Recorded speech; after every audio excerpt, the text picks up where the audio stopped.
Hello and welcome to the Fully Charged Plus podcast. We have had guests on this show in the past from a British company called Octopus Energy, an energy supplier. And they've been what they are doing is really interesting. I just want to explain to our listeners who are outside the British Isles that we used to have the Big Six, they were called, the Big Six energy suppliers, a couple of French companies, Dutch companies, all that stuff, who would supply electricity. You'd buy, that's who you paid your electricity bill. British Gas was obviously the really big one, who sold electricity. That's confusing. And so they were the big suppliers in the UK up until probably 7 or 8 years ago. And since then, there's been a great many startup companies that offer a different service, much more personalised service. But then more recently, there are incredible companies coming to the fore who are taking advantage of all the new technology that we're installing on the grid and in the home. And so Octopus Energy are one of those. They're really the leading company now. I buy my electricity from Octopus.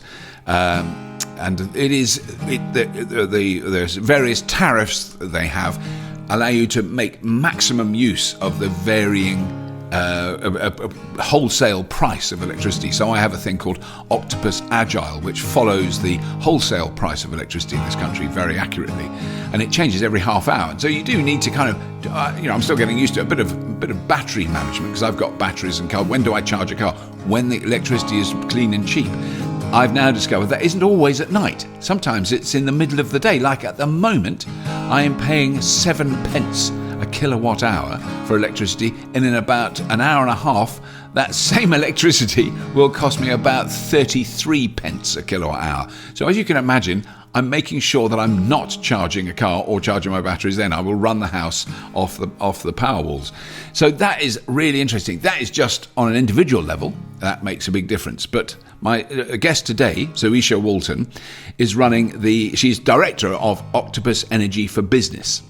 And that is a very different role, because you can imagine the impact that has on a household like mine, where we really only ever pay for the cheapest electricity from the grid. The rest of the time we're either using solar or batteries, electricity stored in the batteries. Well, imagine if you're a big company that uses many megawatt hours of electricity a week, and you've got rooftop solar and batteries in the car park, and then you've got a company like Octopus could really make a big difference to the bottom line. And that is what Zoisa's speciality is. She's had a lot of experience in the energy supply industry.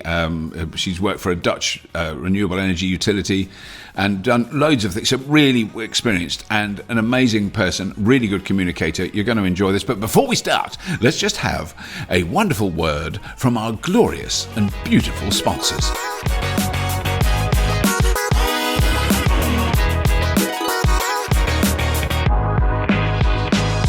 My Energy is putting the I back into British innovation. My Energy is putting the I back into inventing the future. My Energy is putting the I back into inspiring a nation. Recharging the world with green, smart energy. Charge your EV with your PV and more. Visit myenergy.com and help to spark the green revolution. My Energy, driving the charge to a greener future.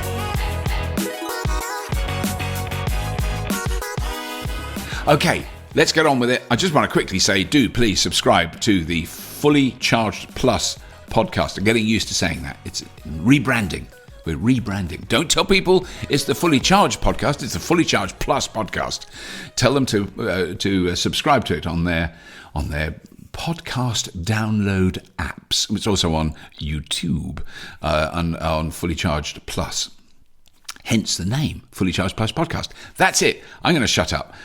Please welcome to the Fully Charged Plus podcast, Zoisa Walton, the director of Octopus Energy for Business.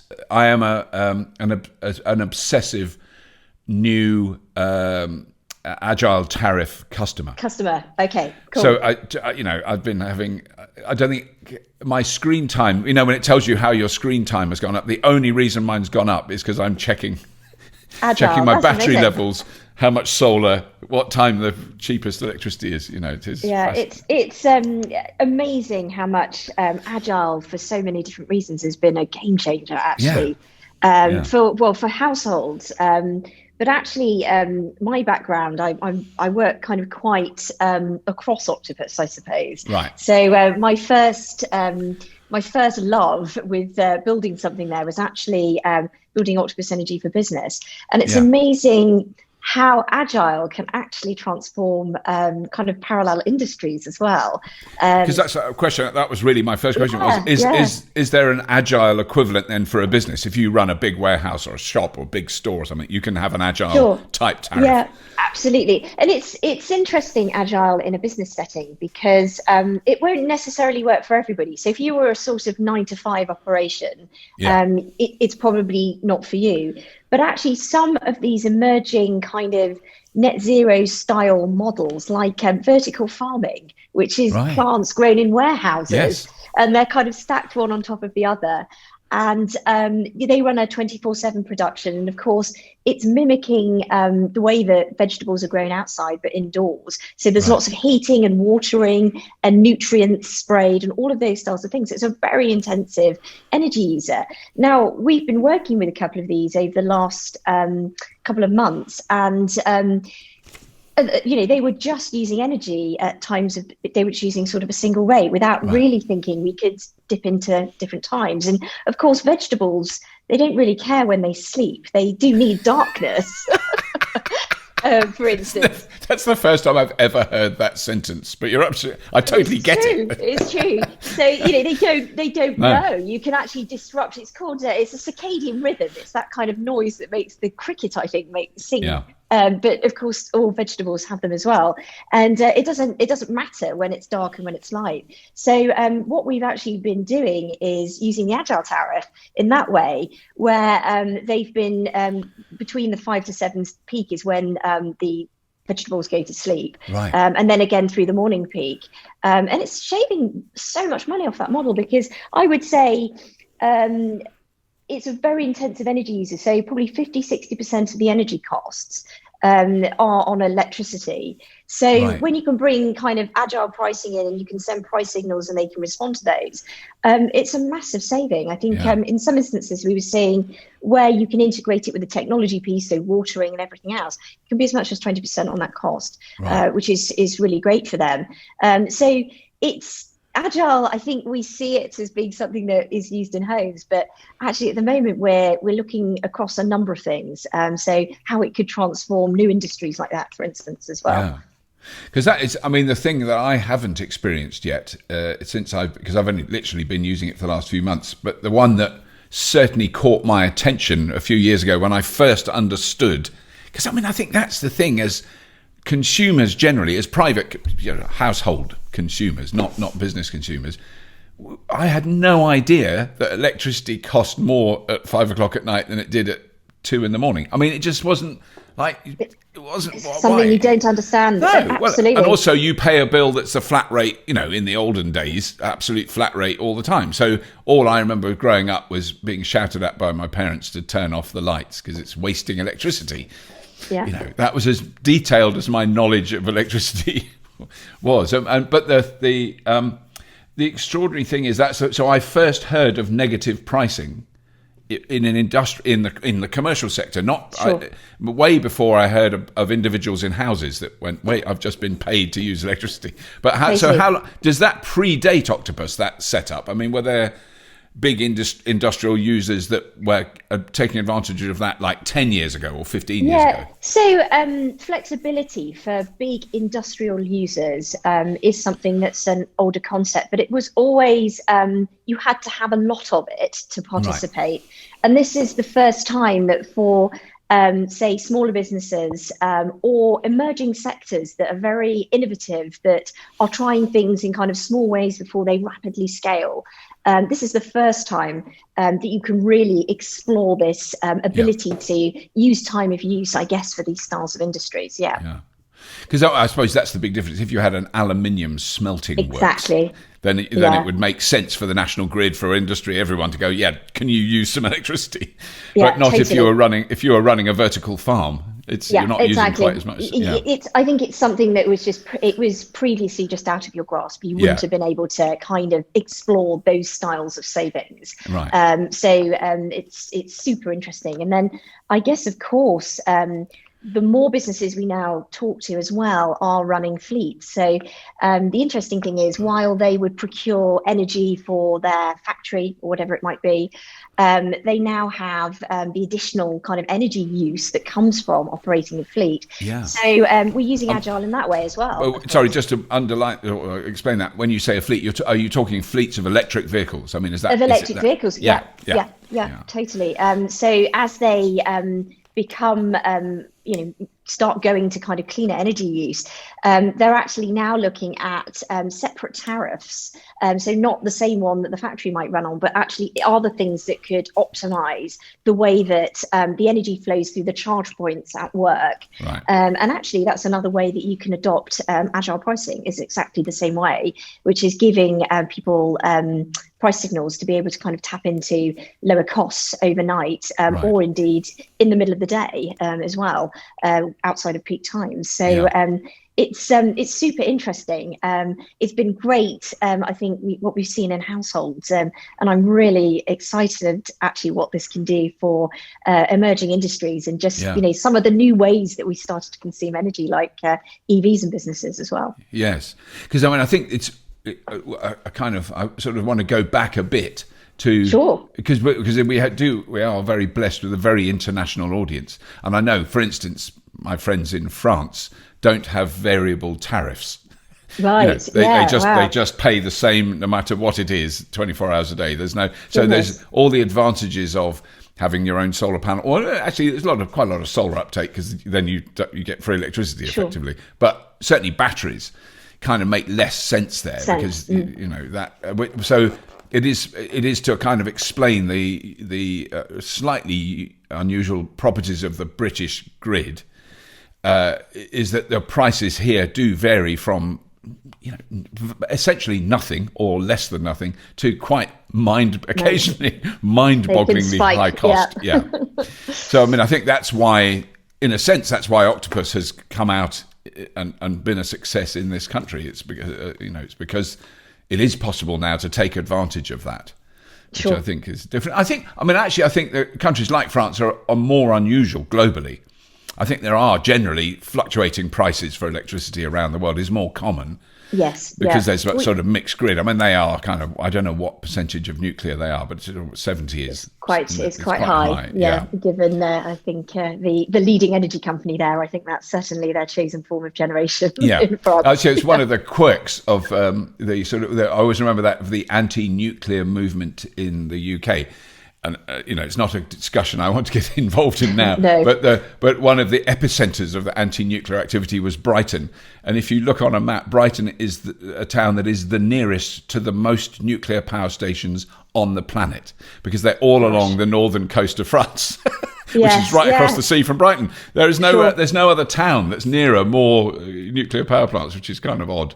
Yes. Anyway, that's a totally different topic. But I just wanted to explain that, because there's going to be some people listening going, well, why? I pay 25 cents a kilowatt hour, 24 hours a day, whatever it is. Sure. But I mean, because do you know how big a difference, particularly for industrial users, like a kilowatt hour cost, I suppose, is the best way to do it. But the difference between the cheapest or the freest or you get paid to use it and the most expensive. I mean, what range are we looking at in terms of fluctuation here? In pricing, it's certainly in the users that we see, because it's not sort of industrial users. They're quite similar to domestic properties, I suppose, but they may be just using a much bigger quantity. So the average business that we supply is probably using 3 to 5 times more energy than a typical household a year. If that helps. So actually the price fluctuations can be fairly similar. So it can be at cheaper times go down to kind of 5 pence a kilowatt, for instance, and then it can be as high as 13 or indeed spike if you are kind of going into a period where lots of people are using and obviously drawing on the grid and stressing it in that way.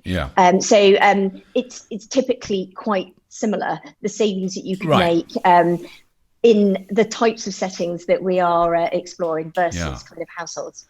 And I mean, because I don't know how long Octopus.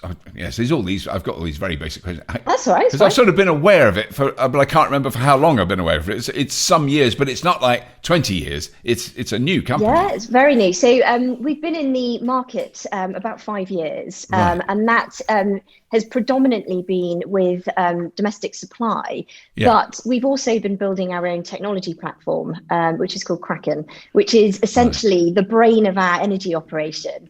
And is what is allowing us to do things like agile pricing. Right. Because so if you were a typical energy provider and you'd set up 5 years ago, you would probably go to a tech provider like a Microsoft or an Oracle, and it's sort of hardwired. So everything that you would get is probably very, very similar to what you would buy or see in other energy companies. Yeah. So these things like time of use pricing, I think, have been talked about a lot, but they were very difficult to do because if an energy company wanted to do it, they would probably have to go out and pay a lot of money to a third party to develop it on their behalf. Whereas actually, when we set the company out 5 years ago, we were thinking, we've just got to do this in a way that makes sense for people. So right down from the way that you call in and speak to a customer, somebody talking about your bill to you, one of our op experts, is very different to, say, calling into one of the big 6 companies of the past, where you probably would have been directed all over the place to talk about why is my account doing this and what's happening with my credit balance and all of those styles of things. Actually, Kraken enables you to have one view of the customers. So our customer service is very different, and it means we can do things more quickly. We can be a lot more personalized. Right. It's so amazing, the system, that if you call in as a customer, it recognizes your date of birth. And because we'd read something once upon a time that said the number 1 song from the year that you were 14 is the song that will make you happy. So music you listened to when you were 14 is what is going to make you happiest. So it identifies the caller's date of birth, and if they're put on hold, it will play you number 1 songs from the year that you're 14.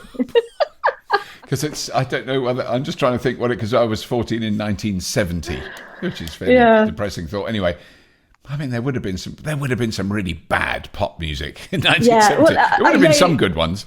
I know, for instance, I think mine is this awful sort of Europop song called Saturday Night. Right. So I think when I tried it, I thought to myself, I'm really pleased that actually we picked the phones up quite quickly. I'm not sure I'd want to listen to this for too long. I've got to try that. That's very sorry. That's completely thrown me. That's taken me back to a whole other world. So in that time then, because I think this is what is extraordinary. Well, for a start, I think the public in the UK are aware of Octopus. Octopus does quite a lot of advertising. You haven't kept quiet, which is interesting, and you've really, because no one's going out at the moment. But the last few times I've been out, I've gone, oh my God, that's an Octopus advert, or I've, pre-roll adverts for us on YouTube. There's quite often it's an amazing Octopus one, and you're doing all sorts of amazing offers. It is incredible. So it is becoming a topic that, and I've been asked about it by our friends and neighbours, going, what is, they don't. It is that kind of learning. It requires some understanding, isn't it? It's not just switch to green tariff is kind of like, oh really, Well, it's been what's been really interesting to us is, I think, up until sort of 5 years ago, and probably players like us in the market, it was just assumed, as you say, probably a bit like you talked about your parents and of that generation, where you were on a fixed tariff and you were quite passive about what was going on. And I think there was this feeling that do people really care about energy? Are they going to really kind of want to engage in this? So when we kind of set it up, we thought, well, if we do this in a really tech-led way where we can empower people so they can use an app or go online, and we do a lot kind of on email, you can enter your own meter readings and spin a wheel of fortune, so that once you've done it, you feel like you're rewarded and you can win up to £500, all of these things. And we thought, well, will they work? Actually, will customers be engaged? And it's been absolutely amazing, just the reaction we have to these things. And honestly, some of the things that our customers send us to engage with us is amazing. We have a cartoon artist, actually, an ex-cartoon artist, that sends these amazing things through almost on a weekly basis about octopus's Christmas parties, and they're all these funny kind of cartoons, and the way people write to us. And I think it's because we're not actually just treating people by saying once a year, think about your energy bill, switch it. We're actually saying this is something you can take control of. There are times of the day to use energy that are better than others, which will get you a better price. Actually, into the future, the way that we see the world will become, it will not be these kind of central generators owning, distribution one side of the grid. As you were saying earlier, you have solar panels on your roof. You'll have the ability to do that and store it and charge your car, but do it at the minimal cost for the customer as well. So I guess when we started 5 years ago, it was all about starting to help customers think more in that direction. So it's making people feel interested, like it's something you want to participate in and engage in. And there are lots of ways. Even so, we have an Agile tariff, for instance, but this week we launched on Monday something called the Fan Club. I'm not sure if you've seen this. No, I don't know about this. No. So we bought our first 2 wind turbines back in November, and we did this because actually a lot of our customers will say to us, where does our energy come from? And we know it's green. It's obviously generic energy that comes off the grid, but we will always make sure where we can to buy that from the source, and to have all the right kind of certification ready in the markets to show that our energy is green. But we wanted to be deeper green than that, so be able to kind of point to a source. So we acquired 2 wind turbines, one in Market Waiting, which is not far from Humberside, actually, and then one in Wales. And we put them in this lovely kind of family together. So it's called the Fan Club, and they're number 1 fan and number 2 fan. And we wanted to create something that would reward local people that were fans of Octopus Energy. So essentially, they join up to the Fan Club, and they can they sign up to the Octopus standard fixed tariff. But when the wind blows, it will give them a 20% discount when the wind is blowing and the turbines are turning. And then actually when it goes above 8 meters a second, which is about 16, 17 miles an hour, they get as much as 50% of their energy bill. So they can kind of almost look out the window, see how fast the turbine is turning, and know to do their energy intensive chores in that period. But a bit like the Agile tariff, if you're a user of that, where you get texted a kind of forecast and price signals, we'll do the same with those customers. So it's rewarding the people that live closest to it, which is a really good idea, with cheaper energy costs. So actually, I think one of our theories is in a new system, at the moment, the way your bill might be broken down, you have kind of the cost of your energy, but then there will be all sorts of costs related to the electron traveling down the wire to your house. But our view is, well, in a new world, if your turbine is in your community, you should be paying less for that electron if it doesn't have so far to travel. So we've even brought that kind of agile concept, but into the way that the wind blows and the sun shines, and connecting that now through to the customer, which I think is super exciting. Because I think that it's all those things. This has really been my argument about electric cars. In a sense, electric cars are kind of irrelevant. They're not going to save the world. But what they do when you get one, when you start driving one, is you start to wonder, well, I don't know where the electricity comes from. That's then you reflect back on your previous life and go, I hadn't got a clue where the petrol came from. And that's a big bugbear for me. But the thing it makes you start to understand is how the energy network that we've all lived with, how it works. And it is that thing when someone here, an engineer who helped put up the solar panels, I said, well, what happens to it when it goes back into the grid then? Because this is when it was like, I was going, what? Can electricity go both ways on one wire? Doesn't it hit each other? And he explained that very simply. But then he said, it was a lovely Mrs. Newman, who sadly has moved away. She was great, who lived opposite us in a tiny little house. He said, look, if Mrs. Newman puts on her tumble dryer when you're not using that electricity, the electricity from your solar panels will go there. because that's the nearest demand for it. It won't go off to Birmingham, back to the grid, or back to anywhere. It'll literally go to the nearest place that's calling for it. So when it's sunny, and I always thought of her, every time it was sunny, I'd look at my thing. This is before I had batteries. Go, Mrs. Newman's getting free tumble drying. I must put something on.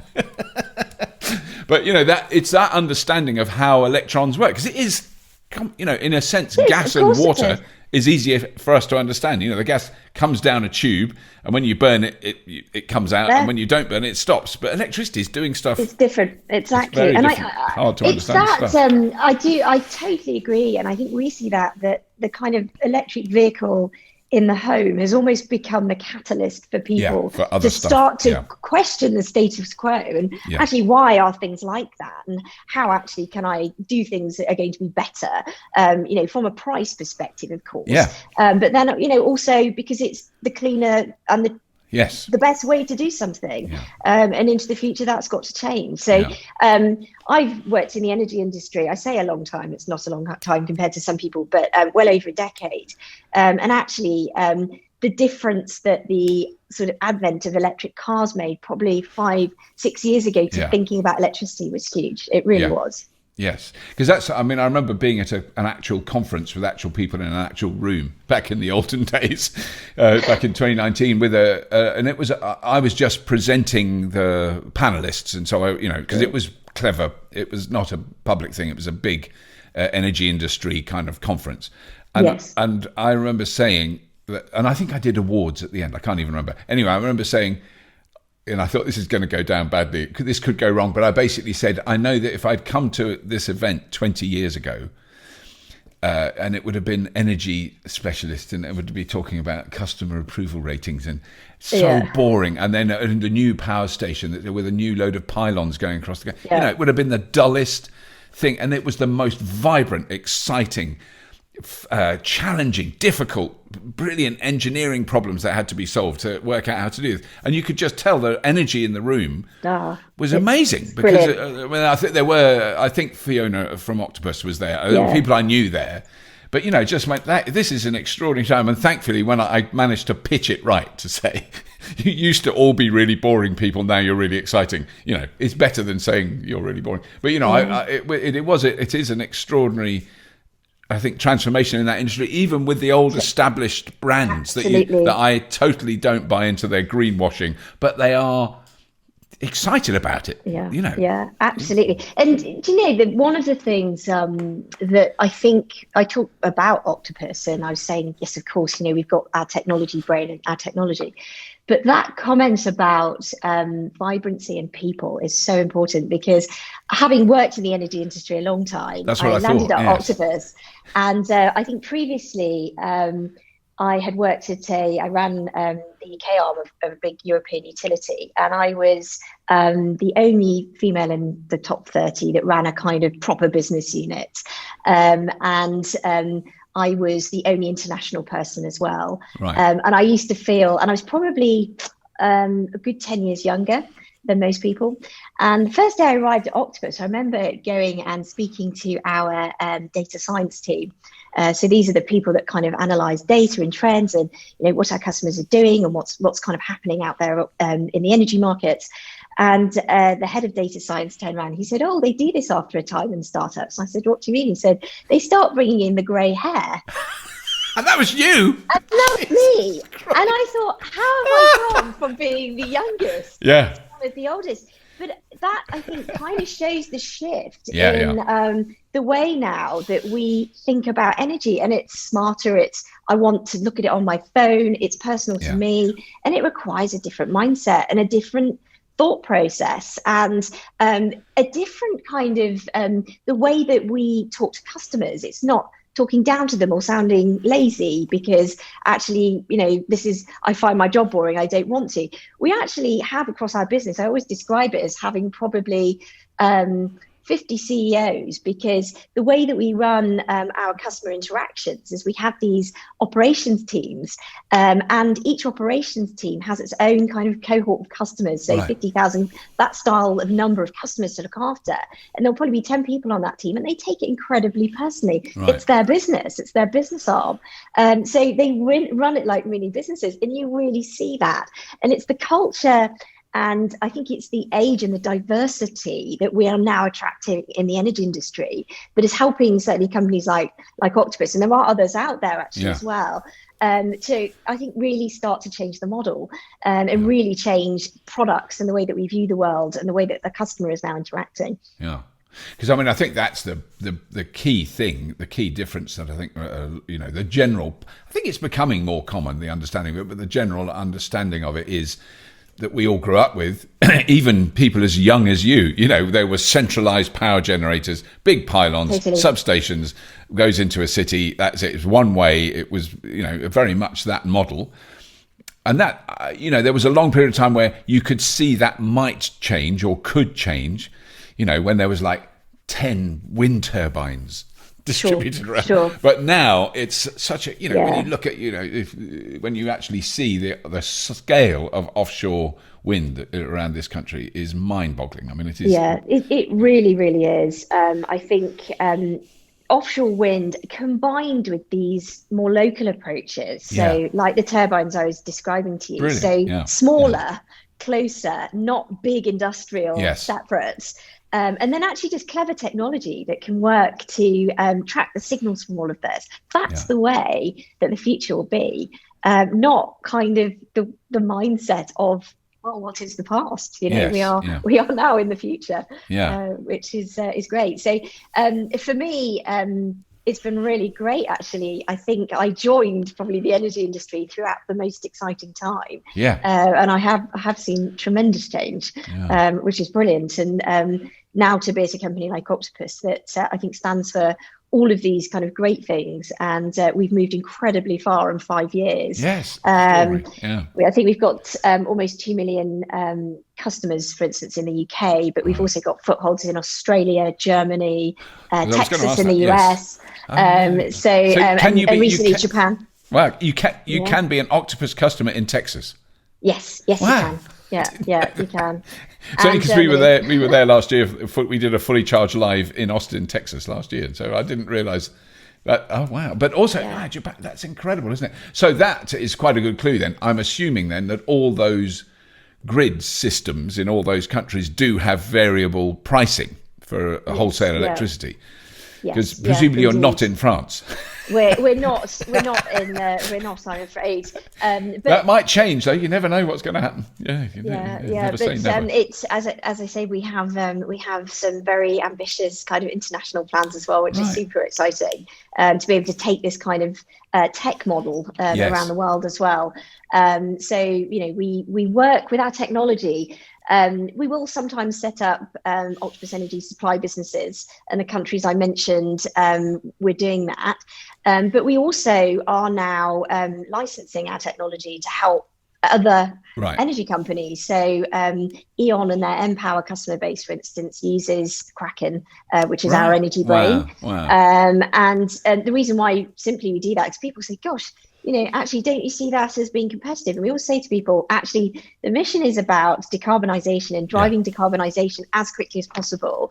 And actually, the way to do that isn't just on your own. You've got to partner and kind of share where you can. So in some of the other countries, we will and have got some of those kind of technology partnerships as well, which is super interesting. So it's great to see, I guess, how a tech backbone like ours can go around the world. Yeah, but here's the thing, because it's so intriguing, the whole change. So and this just struck me the other morning when I was looking at my energy price, and because so I think it's fair to say I'm still quite an unusual customer in the fact that I've got batteries and solar panels. I mean, there's a lot of people have them, but out of 2 million customers, I would think it's quite a small number that actually have that yet. It's clearly coming.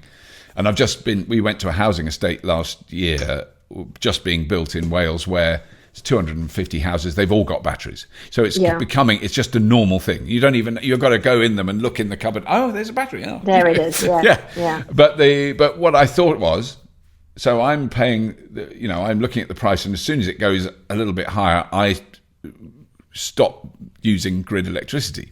Therefore, your share of income, this is what I don't understand, how it works. Because the model encourages me to use the least expensive electricity possible, in a sense, the model you have. And therefore, do you make, I'm just going to say a penny a kilowatt hour, and I'm sure it isn't that, but a penny a kilowatt hour when it's cheap and 5p a kilowatt hour when it's expensive, and therefore can you see the point I'm trying to make? Yes, how does Octopus make money? Because if I'm spending the least possible that I can, then you're going to get less money. And how does that? How do the macroeconomics of that work? Yeah, and I think the kind of economics of it is we don't just view energy tariffs in that way anymore, because you're looking across a kind of integrated piece, and the way that, say, in the home, everything can interact together. So if you want to charge your electric vehicle, and you're using Octopus electric vehicles, for instance, to go and explore that experience and acquire an electric vehicle, then you come to us to buy an energy tariff. Into the future, we will do more with batteries, for instance. It's more looking across that full piece than it is just that single kind of energy tariff. And I will say, because of, it kind of comes back to technology as well. So because we don't have the typical cost stack that a traditional supplier might have, where it's licensing a third party's tech system, which is a very, very big cost, and it's our tech system, we can do things in a more efficient way than most companies would. So it's the full model. It's looking at the full picture of electricity, and then actually what's making up that energy price. And we have an advantage because it's our platform. We've self-created that. We have a very, very efficient way of being able to, help customers self-serve, but also interact with customers in engaging ways as well. All of those things kind of make up our ability to do something like this. Because I mean, the obvious, it's sort of my concern for the company in particular, because in terms of societally, the more we, and this is from talking to lots of engineers who work at the National Grid, the more we can level out those incredible peaks and troughs of use, the cheaper our grid is to run. I mean, that's a really critically important thing. Absolutely. It would save this country actual money to not have this insane 5 o'clock peak of exactly. And I think this is the world in which we live in, and the world in which we see, because the picture I describe around turbines in your village and a smart grid and all of that. We can do it in places, but it's never going to be, for many years, possible. We will have to use the grid system as it exists. So actually anything that we can also be doing that is making sure that we aren't stressing the grid, and we can help give customers price signals to be able to respond to better times to use that, because it's better for the general electricity system. It's better for dealing with things like the unpredictability of renewables, as we want more of that in this country. That's actually more what we're about than, I guess, looking at, we want this tariff and this is how it breaks down. It's the full picture for us. And then actually, how do we use that technology to make things as efficient as possible? And so far, it's been obviously very successful for us. So long may that continue. So yes, I suppose the bottom line is, I'm assuming Octopus isn't going broke at the moment. No, absolutely not. I don't know if you've seen the stories recently, but we became a double unicorn just before Christmas. So that essentially is a term a unicorn is given to companies that have a valuation of over $1 billion. And we got the first one in April of last year, and then actually December, we also managed to achieve just over a $2 billion valuation. So we are a double unicorn, and we're a healthy company. Yes. And as I said, it's looking at the blend of things we do, the full blend of things we do, from energy supply to technology, and the way that we license that and work with partners. All of that is the reason why we can take the views that we do about the future of energy. Yeah, so I'm not going to worry now in the morning if I see the price going up and I turn my battery on. I'm going to relax about it. I think, I mean, that's the other side of it, is I think the economics of it, and this is the argument I always try to make to sort of when I used to do public talks, is it's as much to do with economics as being caring about the environment. Clearly, that is vitally important for everyone, and that is the bottom line argument. But the intriguing thing that's happened, certainly in the last 5 years, I think that seems to really be the general picture. Driving factor is it's cheaper. So that you can actually absolutely honestly use the term. I like to buy my electricity when it's cheaper and cleaner. Those two things absolutely go together, which I think is not good news for the fossil fuel energy industry. No. Well, and it's always been a massive frustration of mine, coming from a utility background, that renewables is seen as something that's super expensive, and it's a premium product. Actually, to have something like Agile, where the price signal is essentially low, but the cost is low because there's an abundance of generation on the grid, most likely because it's really windy or it's really sunny. So it's a greener mix coming off the grid as well. Those things actually should work together, and for us do. And I think it's really great that actually we can bring price and sustainability together, and sustainability no longer has to be this product that I think typically was for probably the middle classes, who kind of thought, yes, I'll pay £5 extra on my bill a month to make sure that that's green. And I think that's really important, because mass adoption of clean energy, it has to make sense economically. Of course it does. Do you think then that because I'm just thinking of my experience of living here and living in Australia. I'm married to an Australian. We've spent time there. I have a very good friend in Sydney who has exactly the same make, number, and size of solar installation that I have.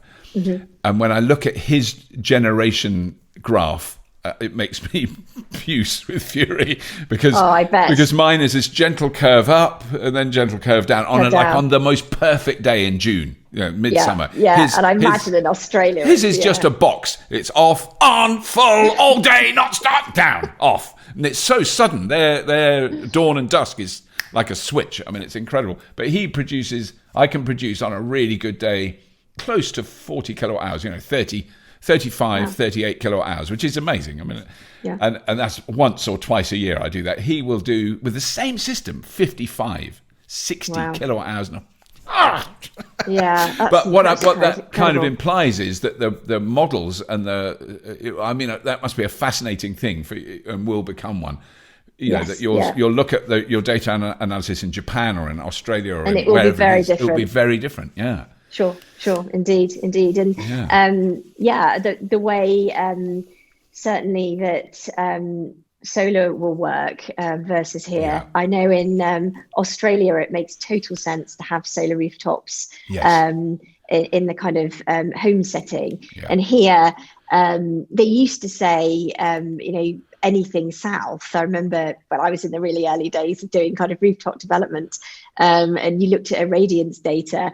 I know actually, like now, even you can, there's a case to put them up in Scotland on your roof, for instance, and everywhere, because the technology has come on, but it will probably never perform to not the ability of some of those kind of those sunnier climes that we see kind of around the world. But I mean, the other interesting thing is that what I could see from, this, I couldn't do a proper comparative study, but I am producing energy for longer in the summer than anyone in Australia is. There is shorter but more intense. And that is the thing about people I know in Orkney who've got solar panels. in the summer, the length of time. Yeah, of course. It's basically on all the time. Yeah, it's always stay there, isn't it? Yeah. Yeah, if you come out, I remember coming out of that was actually in Inverness, coming out of a curry restaurant at 11 and thinking, what was this lunch? I can't remember because it was still light. I mean, proper light. Really disorientating. I did one of my officers actually was once in Inverness, exactly the same, where you'd feel very, very disorientated. Yeah. And you'd wake up and think, oh, is it morning already? And it was literally just like an endless day in the summer, which is quite wonderful in many ways, actually. Yeah. But then, so that, I suppose that I'm really fascinated by the kind of big picture and also the companies. So we're just starting to hear about it. I know that the Leicester, the Amazon warehouse in Leicester, they've just started they've got 100 electric vans there.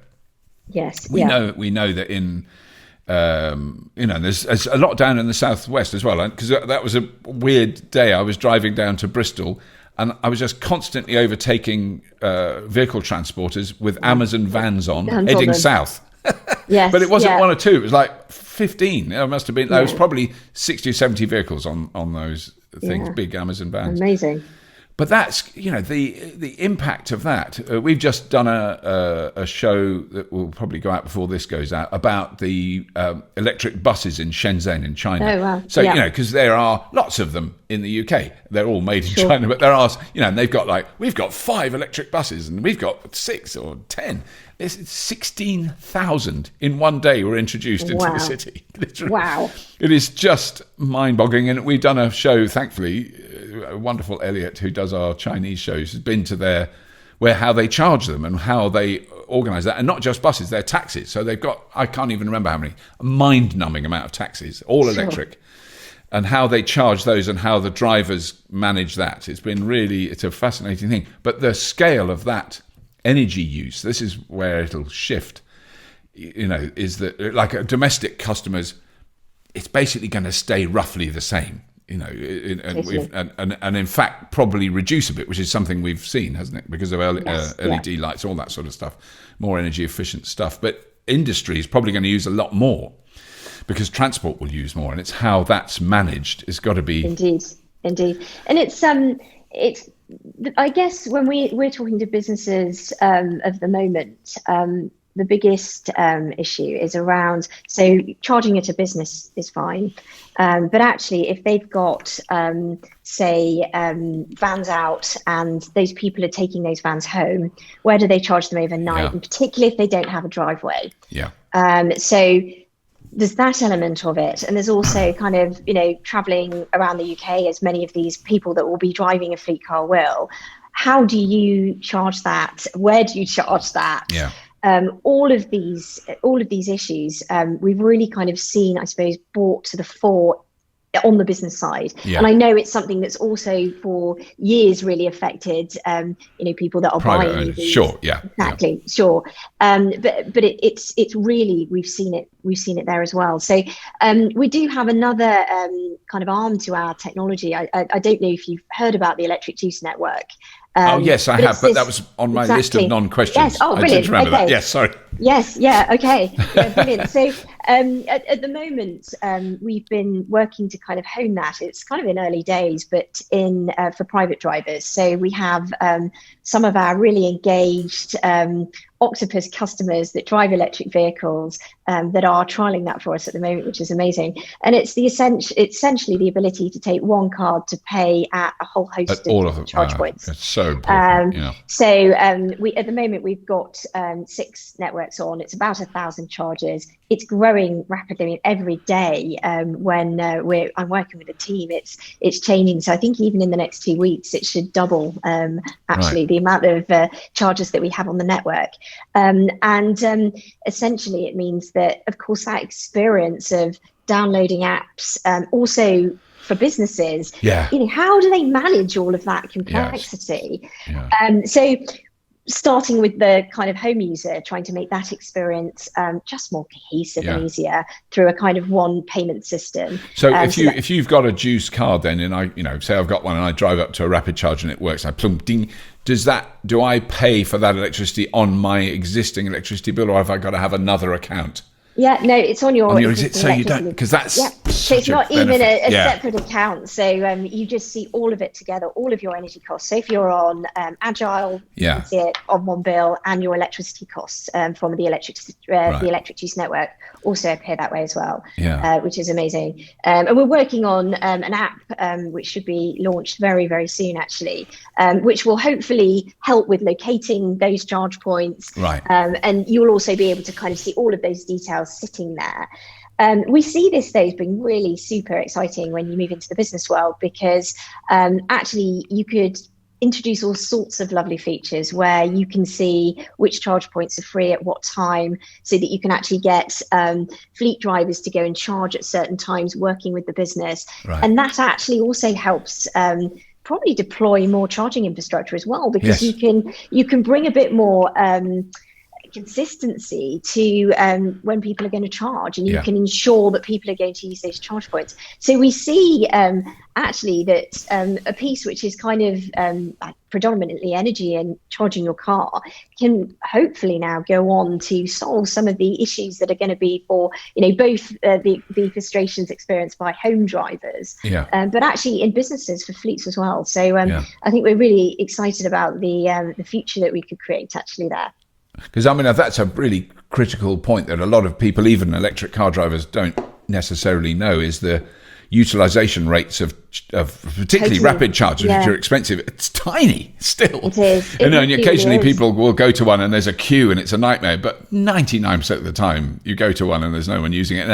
And also there hasn't been anyone using it for 15 hours or 20 hours before. So that's a really expensive thing to install and maintain.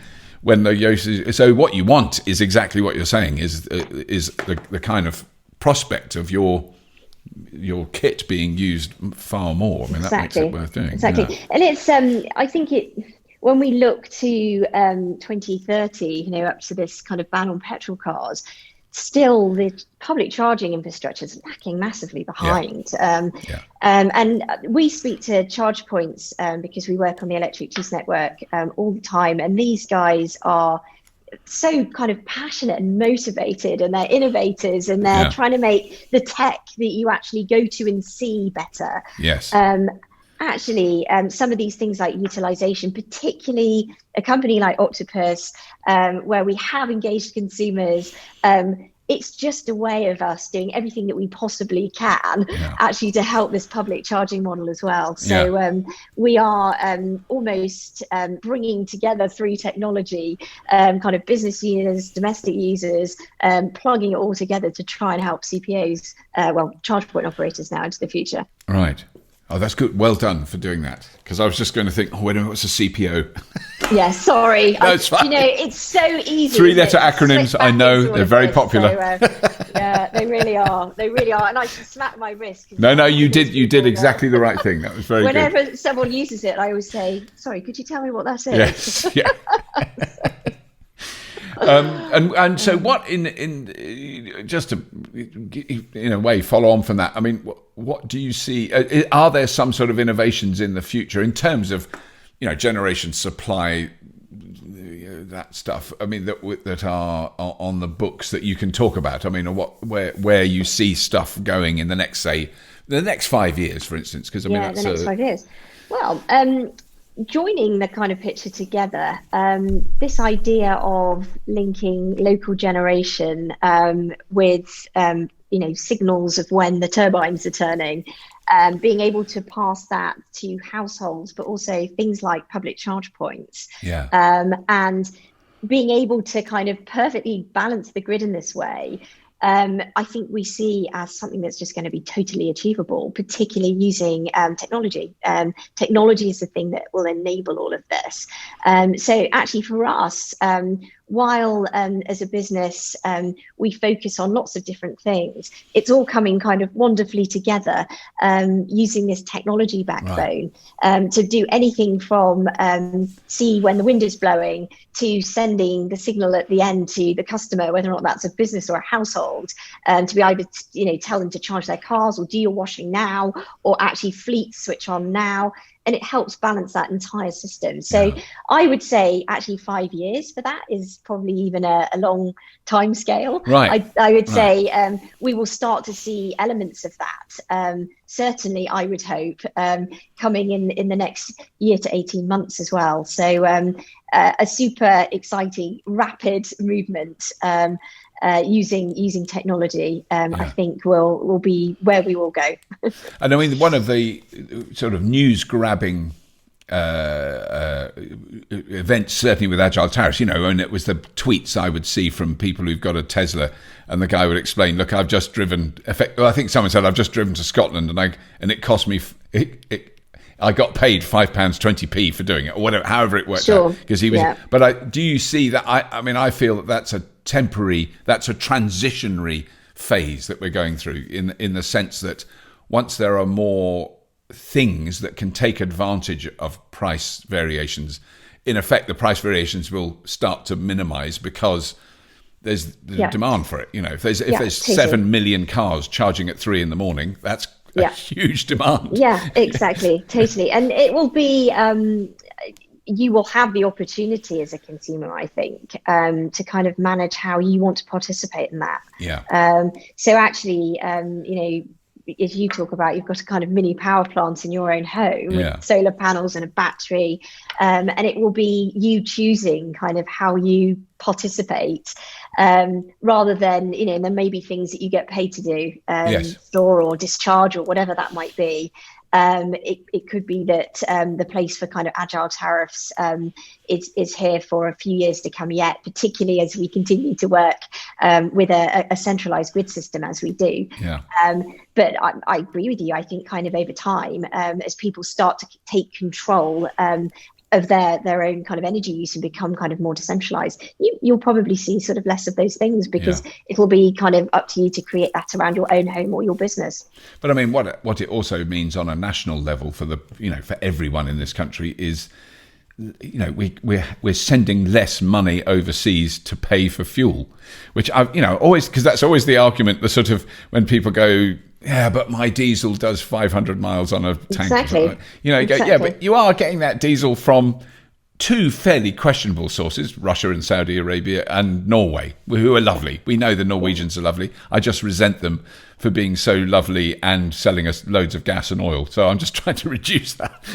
We're inflating their already huge sovereign wealth fund, exactly. Billions of dollars a day, it's staggering. Yeah. And it's that, I think it's that piece where it will be cheaper for the customer to use electrons. It's got to be, hasn't it? Yeah. But it will also actually be cleaner, better for the planet. Things will make sense. I mean, actually, as you say, kind of shipping things halfway across the world makes very little sense given the planet and where it is. Yeah. So actually, all of these things just make things much closer to home and much more in control of the person that's consuming it, which is, I can only ever be a really good thing. Yes. Well, I mean, that was one of the, I don't want to harp on it too much, but in case any listeners are interested in watching it, because it is fascinating, the statistical data about the buses in Shenzhen, regardless of anything else to do with China. Now, there used to be, I think it was 20,000 diesel buses on the streets of this city. There's now none. And they're the electric buses are doing about 1.5 million kilometers a day in aggregate. And the savings of smell and fuel and dirt and dust and particulates that's come from that, and the taxis. So there's no combustion transport vehicles like taxis and buses, and they are now really going flat out for trucks, delivery trucks, roadworks. So they got electric road rollers and tarmac laying machines, so that it can build stuff. Everything's going to be electric. Amazing. And that is amazing. And all the people all the way through it are saying the air is completely different in Shenzhen. It's totally transformed. I've certainly seen those pictures as well, where I think a few years ago you saw the smog compared to now, and even kind of visually, it's astonishing. The capability, and I think there's some great things going on in the UK with trials of electric buses and all of those things now. We've got a bit of a way to go, but we are certainly, I think, now focusing on the right things. Yeah. No, it's been really interesting talking to you. Thank you so much, because it's fascinating what you're doing, and all strength to you. And to I know other energy service providers are available. It's not just a long advert for Octopus, even though I'm a customer. Shouldn't have mentioned I'm a customer. I really hope it's not come across that way as well. No, I don't think it has. I think we've talked in very general terms, but it's exciting what you're doing. I think it is really it is an amazing change that we're seeing, and it is. I just always want to point out that there are young, intelligent people who are enjoying working in areas other than bloody reality TV, popular music. Oh, we've got a few hundred of them. So yes, it's really important. Brilliant people, brilliant people. So, Zoisa, thank you so much. It's been really good, and we'll talk again, I'm sure. Yeah, absolute pleasure. Soon. Yeah, very good.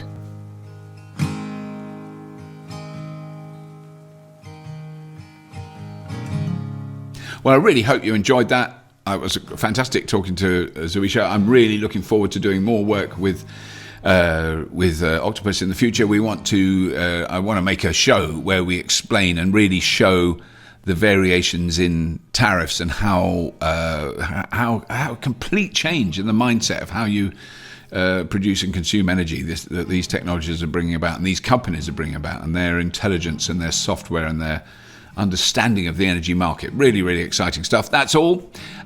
Please, as I've mentioned, subscribing before. Obviously, if you're listening to this, you probably are subscribed. And if you're on YouTube listening to this, then you could subscribe to the YouTube channel. That would be really good, because there's other things that appear on the Fully Charged Plus YouTube channel. That's all. I'm going to shut up. As always, if you have been, thank you for listening.